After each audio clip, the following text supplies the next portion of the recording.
What up guys, what is going on? My name is Jesse, back with a new video today, talking about another video game on this channel. We're gonna be talking about sparkingzero. This is the Sonic X Shadow Generations video, got a ton of support, which I just want to say thank you guys so much for the support. I really appreciate the support on that, and I hope I can do more big things on this channel. So let's do the sparkingzero one. This probably won't get as much views as the Sonic X Shadow Generations one, but I'm totally fine with that. I want to talk about my thoughts about sparkingzero. Don't worry guys, they are a lot more positive, just to keep your head. I'm actually 100% excited for this game, and I think it's probably going to be the best game of 2024. Sorry, Sonic X Shadow Generations, but if we're getting real, I already know what to expect of it, but I am going to buy both games. I'm really hyped for both games, but I'm definitely more hyped for sparkingzero, which can't really be that hyped because I have current gen and I need a next gen console soon. It's going to be on the next gen console. It's going to be on the PS5 and Xbox Series X/S. I don't know if there's a PC port. There could be a PC port. I could be wrong. If there is a PC port, please let me know. I am really hyped for this game, and it's the long-awaited sequel to the Tenkaichi franchise. Dragon Ball games can be very hit and miss. It's kind of like Sonic games in a way. I think if you ask me, sometimes Dragon Ball can be even worse with games. There's the Budokai games, which I think are still great to this day. Budokai 1, 2, and 3. I did play like Shin Budokai like once. I don't remember much about it. I didn't play Infinite World, but I heard Infinite World's actually one of the best Dragon Ball games. And at the time, it was actually criticized. It came out in 2008, and it was like the last Dragon Ball game for the PS2. But then during that same year, Burst Limit came out, which I haven't played. And that game was on the PS3 and Xbox 360. And then there's the Tenkaichi games. I didn't play Tenkaichi 1 or 2, but the third one I did play. The third one is one of my favorites games of all time. I love that game to death. The story's amazing. The gameplay's fun. It has over 150 characters, which we're going to get to sparkingzero in a second. I didn't play Raging Blast 1. I did play Raging Blast 2 though. I thought it was pretty okay. Ultimate Tenkaichi is trash. We're not gonna talk about the game. Battle Z I didn't play. Xenoverse 1 I didn't play. Xenoverse 2 I played, which that game's just mid as hell if you ask me. I remember liking when I first did that video on it back in 2021. But now that I've gotten older and I've played a bit more of like other Dragon Ball games like Fighters, which I think is also kind of washed if you ask me, it just got boring in my opinion. I do think Fighters is a pretty good game, but I think it's very overrated. I didn't play Kakarot or that Breakers game. This is a sequel to Tenkaichi 3, so they have to lock in. These graphics, I just want to say, they look beautiful. Can I just say that? I know it's a lot to take in because this guy also got announced, I think, the same time as Sonic X Shadow Generations, maybe before. I'm very late to the party, so there's a lot to take in. I don't even know when this game got announced, but I think it got announced like before I took my break, maybe after.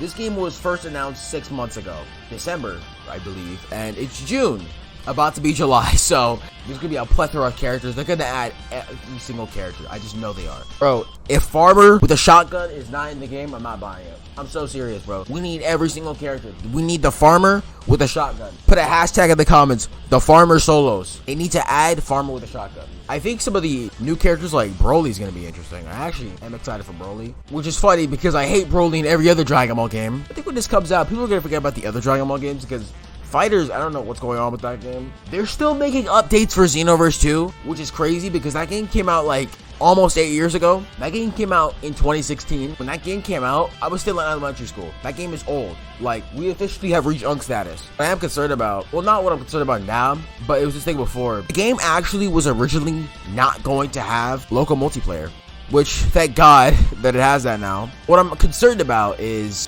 they might miss some other modes in there too. One of my friends is a huge fan of Dragon Ball GT, and apparently there's no GT characters, which, you're gonna ask me, thank God. I am tired of Dragon Ball GT. I do not like that show. The only things I liked in there were Super Saiyan 4 and Omega Shenron. I mean, Baby was cool, but I'm not like going to GT for it. All the trailers are amazing too. Like, they were releasing all the characters. I'm hyped.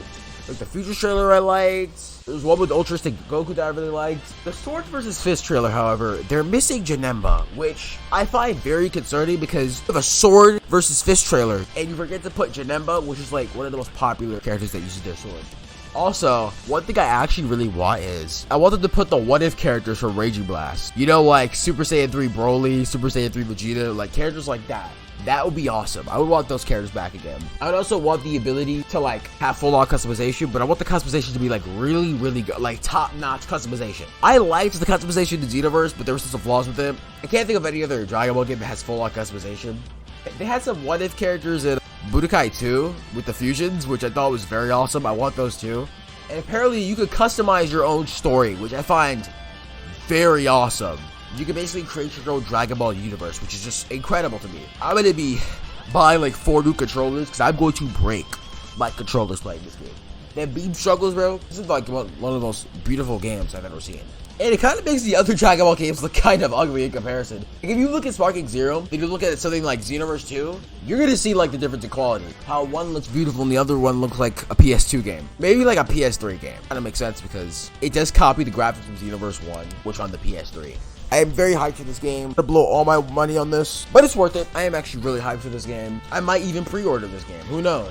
I'm sorry if I'm not talking about much, but like, I have no negatives. I really have nothing bad to say. I guess one negative could be, it's not a flaw like inside the game, but if this game doesn't live up to the expectations, it will be kind of heartbreaking to see people's reaction. People are expecting it to be the best thing ever. If it's like good, but not the best thing ever, I feel like some people will be disappointed in it. But I still think I'll have a great time with this game no matter what the quality is. Those are my opinions on sparkingzero. What do you think? Do you think the game's gonna be the best Dragon Ball game ever? Or do you think it's gonna be the next big flop? Thank you guys for watching. Please guys like, comment, and subscribe. Thank you guys for the support. The comeback video and the Sonic Generations video have gotten so much support. Follow me on all my other social medias, the link in the description below. And I'll see you guys in the next video. Peace out.